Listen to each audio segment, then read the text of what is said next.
सोचिए, एक कमरा जो अंदर से लॉक है, एक मर्डर जो उसी कमरे में हुआ है, लेकिन बाहर जाने का कोई रास्ता नहीं। सीसीटीवी में कोई दाखिल होता नहीं दिखा और घर की चाबी सिर्फ 2 लोगों के पास थी।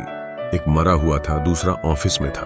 तो सवाल यह है, उस तीसरी चाबी का मालिक कौन था? राहुल और नेहा, शहर के एक छोटे लेकिन खूबसूरत इलाके में रहने वाला एक सिंपल कपल। दोनों की शादी को 3 साल हो चुके थे। राहुल एक प्राइवेट बैंक में काम करता था और नेहा एक ऑनलाइन आर्टिस्ट थी जो घर से ही पेंटिंग्स और ऑर्डर पर स्केच बनाती थी।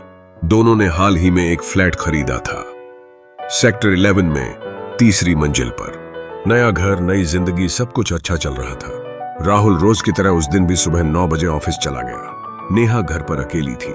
दोपहर तक उसकी फ्रेंड रीमा से कॉल पर बात हुई और फिर शाम तक नेहा की कोई हलचल नहीं। रात 8:30 बजे राहुल घर लौटा। दरवाजा लॉक था अंदर से।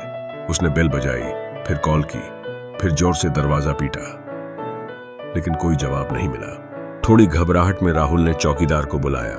दोनों ने मिलकर लॉक तोड़ा और जब अंदर घुसे, राहुल के पैरों तले जमीन खिसक गई। नेहा का शव बेड पर पड़ा था, उसका गला दबाया गया था। पुलिस आई, इन्वेस्टिगेशन शुरू हुई। फ्लैट की 2 ही चाबियां थीं, एक राहुल के पास, दूसरी नेहा के। कोई खिड़की टूटी नहीं थी, कोई जबरदस्ती का निशान नहीं था। सीसीटीवी फुटेज में देखा गया, राहुल सुबह निकला और फिर कोई नहीं आया, कोई भी नहीं। तो फिर नेहा के कमरे में कातिल आया कैसे? पुलिस को लगता है राहुल ने ही मर्डर किया और कहानी बना रहा है, लेकिन राहुल ऑफिस में था, उसका सीसीटीवी और अटेंडेंस प्रूफ है। तो फिर कोई तीसरा। पुलिस ने नेहा के फोन की कॉल डिटेल्स निकाली। आखिरी कॉल रीमा की थी, उसकी सबसे अच्छी दोस्त। रीमा कहती है, हम दोपहर 2 बजे तक बात कर रहे थे, फिर नेहा ने कहा उसे आराम करना है। ये उसके बाद कोई कॉल नहीं हुआ। फिर शक गया मेड पर, जो रोज आती थी दोपहर 1 बजे, लेकिन उस दिन उसने छुट्टी ली थी। फिर शक गया चौकीदार पर, जिसने लॉक तोड़ा था, लेकिन उसका एलिबाई साफ था, वो पूरे समय गेट पर मौजूद था। अब पुलिस के पास कोई नहीं बचा था, लेकिन तभी फॉरेंसिक रिपोर्ट आती है। नेहा की मौत 4 से 5 बजे के बीच हुई थी और घर भीतर से लॉक था। फॉरेंसिक टीम को नेहा के कमरे में एक छोटा सा स्क्रू ड्राइवर मिला, जो किसी इलेक्ट्रॉनिक लॉक के साथ छेड़छाड़ के लिए इस्तेमाल हो सकता था। और एक और चीज मिली, एक कैश रसीद जिस पर लिखा था डुप्लीकेट की 3 यूनिट्स। राहुल हैरान हो गया, मैंने तो सिर्फ 2 चाबी बनवाई थी, तो तीसरी चाबी किसके पास थी? रसीद पर दुकान का नाम था परफेक्ट की मेकर्स।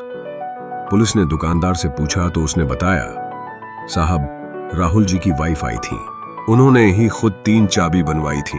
राहुल चौंक गया। नेहा ने, अब शक गया नेहा के करीबियों पर। फोन में एक नाम बार बार आया। एवी पुलिस ने एवी का नंबर ट्रैक किया, लोकेशन उसी शहर की निकली।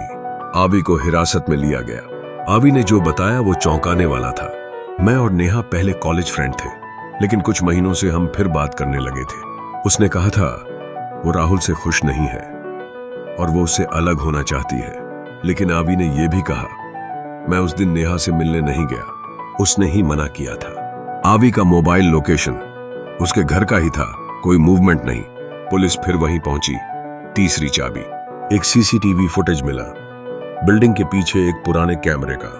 उसमें 4:05 बजे एक शख्स बिल्डिंग में दाखिल होता दिखा, हूबहू राहुल जैसा, लेकिन वो राहुल नहीं था, वो था विक्रम, राहुल का छोटा भाई। राहुल को भरोसा नहीं हुआ, पर विक्रम तो दूसरे शहर में रहता है। पुलिस ने विक्रम को उठाया। पूछताछ में वो टूट गया। नेहा को मैं पसंद करता था। जब वो भाभी बनकर घर आई, मुझे समझ आया कि मैं उससे कितना जुड़ गया था। उसने मेरी कभी इज्जत नहीं की, मेरी बात काटती थी, और उस दिन उसने मुझे धक्का दिया, गालियां दी और मैंने गला घोंट दिया। तीसरी चाबी उसने चुराई थी। जब एक बार राहुल ने उसे चाबी दी थी घर देखने के लिए। राहुल टूट चुका था, उसका अपना भाई, उसकी बीवी का कातिल। नेहा की मौत ने एक खुशहाल घर को हमेशा के लिए उजाड़ दिया, और उस तीसरी चाबी ने यह साबित कर दिया, हर ताले की एक नहीं, कई चाबियां हो सकती हैं। क्या आपको यह कहानी रहस्यमयी लगी? क्या आपने सोचा था कि कातिल कोई इतना करीब होगा? ऐसी ही और दिल दहला देने वाली कहानियों के लिए चैनल को सब्सक्राइब करें, वीडियो को लाइक करें और कमेंट करके बताएं अगली कहानी किस टॉपिक पर हो।